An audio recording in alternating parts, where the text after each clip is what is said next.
এই প্রেগনেন্সির সময় না আমার প্রায় দিন একটু অন্য অন্য খাবার খেতে ইচ্ছা হয়। আর তাই আজকে বাড়িতে বানিয়েছিলাম চানা।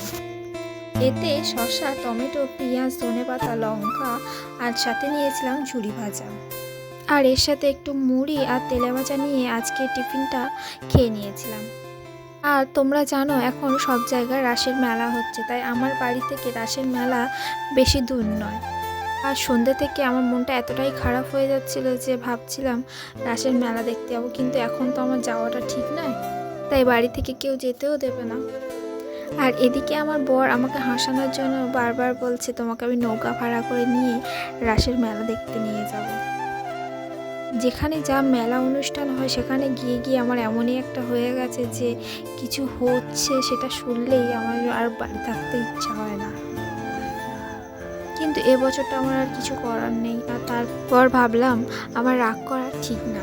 আর এরপর আমরা খেয়ে নিচ্ছি মুড়ি, আর তারপর দেখো আমি আমার বরকে খাইয়ে দিচ্ছি। ওকে আবার না, আমি না খাইয়ে দিলে ও আবার খেতে চায় না। আমার বরের মতো না খাই দিলে খাবে না। কার কার বর আছে কমেন্ট করো।